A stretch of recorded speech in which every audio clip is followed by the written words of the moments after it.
Kanina may mga, sabi ni Princess, may mga plastikan, ganyan. Hindi ba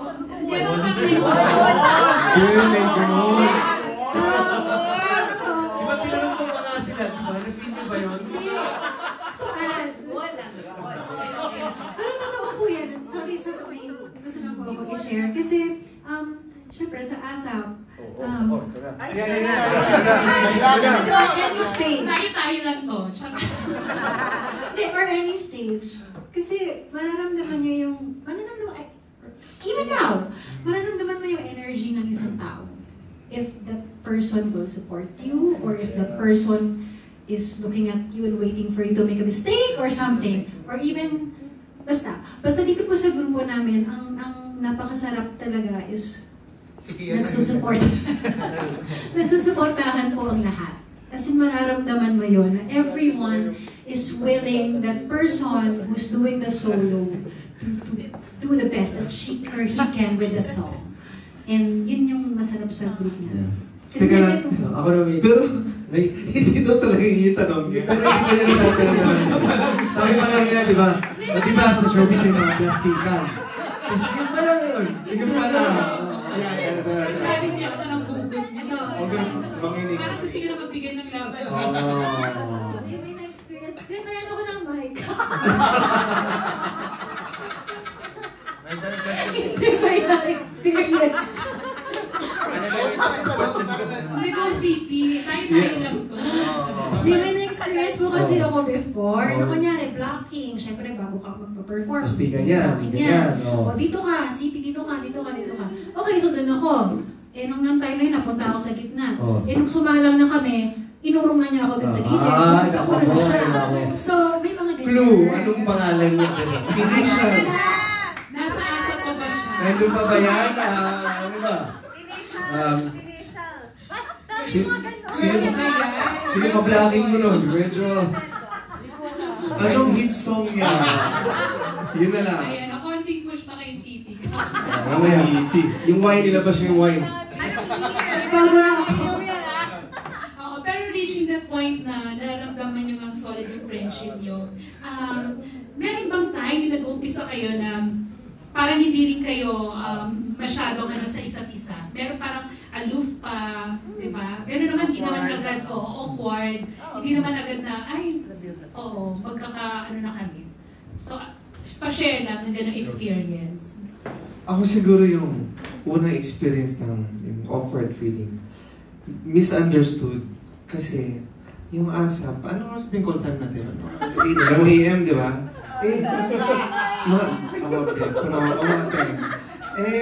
Lagi kami may gig na show na Saturday. So, naka-blatter na pala. So, ano pa kumagay? Wala pa kami sa mood gano'n, tapos matitingin lang kami. So, later na lang, nag-show gabi, wala akong boss kayo. Ganun pala, akala ko, suplada. Pero, lahat tayo may show ng Sabado. Lahat kami. So, pag umaga, di ba may 4 na oras lang yung tulog mo. So, medyo amoy, ano ka ba, Chico? Ako pala yan. So, ikaw naman. So, yun yung mga first awkward moments na mga musikero nga pala talaga kami. So, yun. Wrong impression, yun yung mas tama. And speaking of wrong impression, maka-ikot sa akin yung yung plastic kanina. Ako magtutuloy na. Ayan, Hindi, sa city na lang wala. Sino ba si City magtuloy nitong balitak na ito? Hindi kasi ako nung pumasok ko noong 2010. Ako lang yung bago, ako lang yung mag-isa. So lahat sila, fully formed human beings. Hindi, grupo na sila. Tapos ang super, hassle for me na talagang takot na takot ako, na sobrang intimidated ako. Sa Boracay pa siya, ASAP Boracay. Yun yung first salang ko as fashionistas. Tapos walang rehearsal, nothing. Si Juice kasi Ice, na-meet ko, nakasama ko sila sa concert ng yung acoustic. Yan, kasama sa Viva. Pero like sa City, yan si Daka, si Richard, si Nina, never ko pa sila na-meet ever. So syempre kilala ko sila kasi nag-gig ganyan. Pero never ko pa sila nakasama in person. Yun na nga. So ako kasi, sobrang hiyain ko, feeling ko akala nila, parang ako pa yung parang mataray or masungit. I don't know. I think, kasi nga I was just so quiet. Pero buti na lang si Ice lumapit sa akin na parang, uy, ako ba, di ba kakilala na tayo? Di ba? Ayun, so I'm just thankful na gano'n. Kasi yung hiya ko sa kanila, actually, naalala ko ngayon, yung press ko nung concert nating tatlo. Sobrang late ako, parang mga 1 oras ako late. So, magsalita.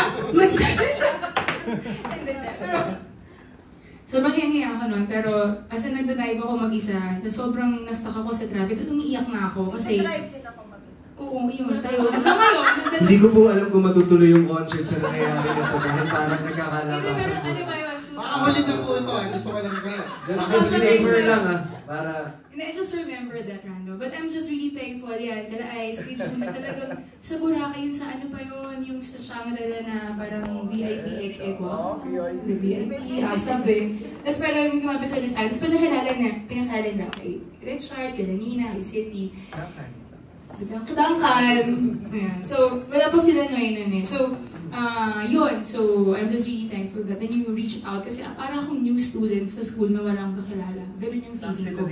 Imagine nyo, ASAP, di ba? So, nalala ko na naiyak ako kasi so overwhelmed. And what the fuck am I doing here?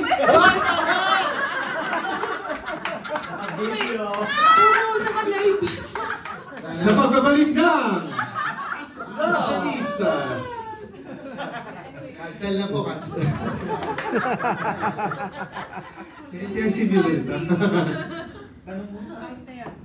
Ayun. Oh, pero, bago nga kayo naging friends, syempre, during that time, parang, 2009, 2000, hanggang 2013, mga dalaga binata pa yung iba. Meron bang nagligawan? O nagkagustuhan? Ayan, hindi ko alam. Huwag niyo akong tanongin dyan. Ako Sige, pinakahuling salta eh. So medyo hindi ko alam yung mga kaganapan na ganyan po. Your Honor. Wala siya isa. Wala. Kung merong isa sa kanila Ako doon nagkagusto ako sa sa akin, ako. wala nagsabi. Friendzone. Kung meron isa sa kanila nagkagusto sa akin, wala nagsabi. Yun. And, Pero alam ko si City dati nagtatanong sa akin nung single pa siya kung meron daw akong Ayun, sorry, mali. Iba ata yun. Ibang City. Huwag niyo akong pansinin. si Gay parang may gustong aminin. Ano yun? Ay, sino yun? Ay, naku! Kung meron man nagkagusto sa kanila, buti na lang hindi kayo nagkagusto, wala kayong mapapalasa. Yung sunod ko kasing question, sabi kasi ni Ice kanina, availability lang yung problema kaya hindi kompleto. Wala si Nina, siya kasi Richard. Pero gusto ko lang kumustahin nyo kasi baka may mag-isip na baka iniwasan pa lang ni Nina kaya hindi siya sumama. Grabe naman. Kumusta na ba? Okay naman. Right now kasi, ang ano lang, like I said, yung availability, medyo ang medyo naging clincher kasi dito, medyo hindi ganun katagal yung naging planning stage nito. Nagkakwentuhan, nagkabiglaan, tapos sabi, concert tayo. So medyo talagang yung availability of the others, hindi rin namin na, in fact, pati ako dapat, kasi dapat may US tour ako na tatama dito. Meron pa din. Oo, meron pa din, pero I was able to work it out na after na lang nitong Sessionistas concert, tsaka na lang ako kalilipat. So I'm actually flying to the US after Feb 8. But truth be told, dapat hindi rin talaga ako kasama dito sa concert. Okay lang naman. Nangyari. So, yun na lang po. Tuloy mo na. May size 8 ako.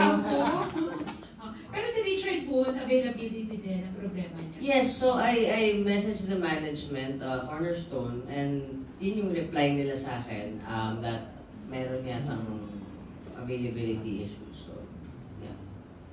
So ngayon parang sobrang exciting na yung mangyayari sa concert. Are you planning ba na after this, magkaroon pa ng mga series of concerts ang Sessionistas? Well, that's the plan. We actually have a repeat.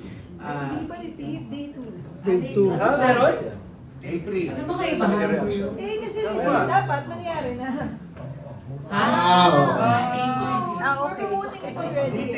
So we have a day 2. April 4. On April 4. Nandito ka na ba noon, Yoy? Dito ka ba? Actually,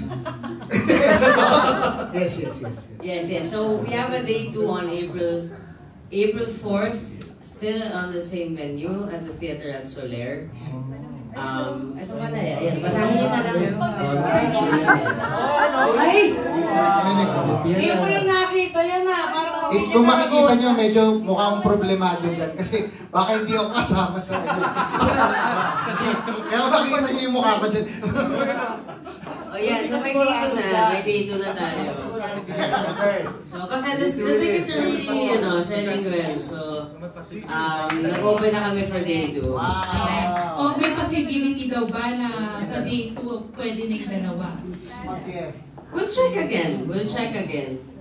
Lagyan natin sila dito somewhere. May bakante. Malay nyo, let's see. We'll talk to the management. Hindi, kaya po tulungan nyo kami na maging successful yung concert. Because the more successful it is, the more we'll be encouraged to do it over and over again. Baka itour namin like siguro sa provinces and then sa ibang bansa. But one thing's for sure, these first 2 shows, it's happening. Yes. Okay, thank you. Hi po. May question ko lang kasi di ba you mentioned na syempre sa pagtagal ng panahon lalo lumalim yung friendship. Pero dumating ba sa point before na nagkaroon ng misunderstanding, yung talagang tampuhan na nagkaroon ng kampihan, talagang malala na... Kampihan lang. Ako, visit lang naman talaga ako kay Noy. Actually, hanggang ngayon may ongoing